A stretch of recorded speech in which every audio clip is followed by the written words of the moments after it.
आप सभी बीएसएनएल एवं एमटीएनएल के कर्मचारियों एवं अधिकारियों को टीएचक्यू बीबीओई की ओर से हार्दिक नमस्कार और हार्दिक प्रणाम। साथियों, मैं आज आप लोगों के समक्ष एक बहुत ही महत्वपूर्ण इश्यूज जो आजकल ये यथाकथित एसोसिएशन सभी अधिकारियों और कर्मचारियों को गुमराह करने का प्रयास करके और सिर्फ दोषारोपण करने के अलावा ये कुछ भी नहीं कार्य कर रही है। बीएसएनएल की जो रिस्ट्रक्चरिंग पॉलिसी 2026 है उसके बारे में थोड़ा सा हम चर्चा करेंगे और चर्चा करने के बाद हम बताएंगे कि इसमें किस प्रकार से इन्हीं यथाकथित एसोसिएशनों ने इस प्रकार का निर्णय करवाने में सहायता की और निर्णय में अहम भूमिका निभाई। बीएसएनएल की नई रिस्ट्रक्चरिंग पॉलिसी 2026 अधिकारियों और कर्मचारियों की बदलेगी भूमिका, पूरी जानकारी एवं विश्लेषण। नमस्कार साथियों, मैं आपका स्वागत करता हूं इस वीडियो में। आप इसको शेयर, लाइक और कमेंट करें और इसको पूरा देखें, तभी आपको विश्लेषण आपको मालूम होगा,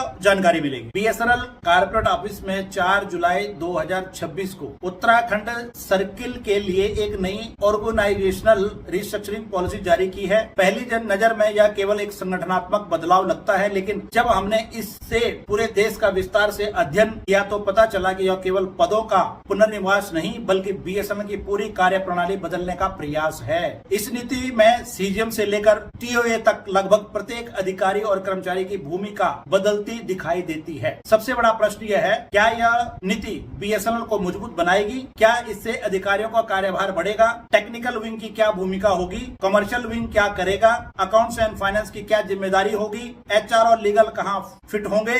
और सबसे महत्वपूर्ण, किस अधिकारी को लाभ होगा और किसे अतिरिक्त चुनौतियों का सामना करना पड़ेगा? आज हम इन्हीं सभी प्रश्नों का सरल हिंदी में विश्लेषण करेंगे। इसके लिए आप इस वीडियो को देखें। सबसे पहले, बीएसएनएल पिछले कई वर्षों से रेवेन्यू बढ़ाने, ग्राहक सेवा सुधारने और नेटवर्क गुणवत्ता बेहतर करने का प्रयास कर रहा है। अब तक अधिकांश कार्य वर्टिकल सिस्टम में चलते थे, नेटवर्क अलग, कमर्शियल अलग, फाइनेंस अलग, एचआर अलग, लेकिन इस मॉडल में कई बार जिम्मेदारी स्पष्ट नहीं होती थी। इसी कारण बीएसएनएल ने नया सिद्धांत बनाया, वन ज्योग्राफी वन ओनर, यानी जिस क्षेत्र की जिम्मेदारी उसी अधिकारी की जवाबदेही। अब mobile, FTTH, enterprise, Bharat net और कस्टमर सर्विस अलग अलग विभागों की बजाय एक ही क्षेत्रीय जिम्मेदारी के अंतर्गत आएंगे। लेवल 1 में सीजीएम पूरा सर्कल, लेवल 2 में GM CTO, GM CCO shared service, level 3 में zone CO, field CTO, level 4 में district commercial AGM, district network AGM, level 5 में ब्लॉक इंचार्ज यानी एसडी, लेवल 6 में जीपी क्लस्टर इंचार्ज यानी जेटीओ। यहीं से पूरा मॉडल नीचे तक लागू होगा। अब बात करते हैं सबसे बड़े बदलाव। पहले तकनीकी अधिकारी मुख्यतः नेटवर्क तक सीमित रहते थे, लेकिन अब तकनीकी अधिकारी बिजनेस भी देखेंगे, कस्टमर भी देखेंगे, रेवेन्यू भी देखेंगे, यानी जिम्मेदारी कई गुना बढ़ गई है। जीएम सीटीओ पूरे सर्कल का network head, 4G, FTTH, OFC, core network, transmission, cyber security, Bharat net, सब कुछ सीटीओ के अधीन रहेगा। फील्ड सीटीओ पूरी जोन की जिम्मेदारी, BTS, OFC, power, FTTH, vendor, disaster recovery, network AGM पूरे डिस्ट्रिक्ट का टेक्निकल हेड, एसडी। यह इस नीति का सबसे बड़ा परिवर्तन है। पहले एसडी सेक्शन ऑफिसर था, अब ब्लॉक मैनेजर होगा, रेवेन्यू भी देखेगा, नेटवर्क भी, मार्केटिंग भी, इंस्पेक्शन भी, इन्वेंट्री भी, कस्टमर कंप्लेंट भी, यानी एसडी अब ब्लॉक का सीओ जैसा कार्य करेगा। जेटीओ अब केवल फॉल्ट अटेंड नहीं करेगा, अब उसे mobile, FTTH, Bharat net, enterprise support, revenue collection support, marketing, gram panchayat coordination सब कुछ करना होगा। यह सबसे बड़ा ऑपरेशनल बदलाव है। जेई अब टेक्निकल सुपरवाइजर होगा,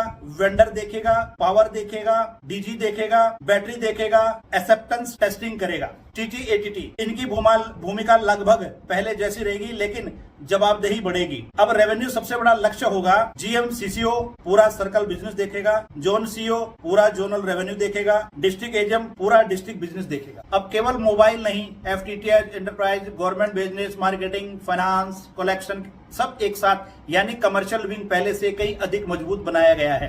अब आते हैं उस विषय पर जिस पर सबसे अधिक चर्चा हो रही है, अकाउंट्स एंड फाइनेंस। कई साथियों का प्रश्न है, क्या फाइनेंस समाप्त हो गया या क्या? उत्तर है बिल्कुल नहीं। फाइनेंस अब शेयर सर्विसेज का हिस्सा होगा। इनके कार्य होंगे budget, accounts, internal finance control, procurement, audit, payment, financial monitoring. इसका अर्थ है फाइनेंस अब फील्ड ऑपरेशन नहीं चलाएगा, लेकिन पूरे संगठन का फाइनेंशियल बैकबोन रहेगा। यानी भूमिका बदली है, महत्व कम नहीं हुआ है। एचआर करेगा transfer, posting, APAR, training, employ welfare, legal, court cases, contract, arbitration, administration, state office, IT, billing और ईआरपी, सीआरएम, साइबर सिक्योरिटी यानी शेयर्ड सर्विस पूरे सर्कल को सपोर्ट देंगे। सबसे अधिक लाभ इसमें सबसे अधिक लाभ का मतलब यह है कि काम की अधिकता होगी। एसडी, जेटीओ, एजीएम और डीजीएम, इनकी जिम्मेदारी और निर्णय क्षमता दोनों बड़ी है। कमर्शियल अधिकारियों को भी बड़ा दायरा मिला है। यदि भविष्य में परफॉर्मेंस आधारित मूल्यांकन होता है तो यह अवसर भी बन सकता है। कुछ नीतियां भी हैं, बिना नई भर्ती इतनी बड़ी जिम्मेदारी, टेक्निकल अधिकारी बिजनेस भी करेंगे, रेवेन्यू भी, मार्केटिंग भी, कस्टमर कंप्लेंट भी। यदि पर्याप्त स्टाफ नहीं मिला तो कार्यभार काफी बढ़ सकता है। लेकिन मेरे अध्ययन के अनुसार यह नीति बीएसएनएल को अधिक जवाबदेही और परिणाम आधारित संगठन बनाने का प्रयास है। लेकिन इसकी सफलता 3 बातों पर निर्भर करेगी। पहला, पर्याप्त मैन पावर, दूसरा, उचित ट्रेनिंग, तीसरा, फील्ड स्तर पर संसाधनों की उपलब्धता। यदि ये तीनों उपलब्ध रहें तो यह मॉडल बीएसएनएल के लिए उपयोगी सिद्ध हो सकता है। लेकिन यदि अतिरिक्त जिम्मेदारियां तो दी जाएं और संसाधन न दिए जाएं तो फील्ड अधिकारियों और कर्मचारियों पर कार्यभार बढ़ना स्वाभाविक होगा। साथियों, आप इस नई रिस्ट्रक्चरिंग पॉलिसी को किस दृष्टि से देखते हैं?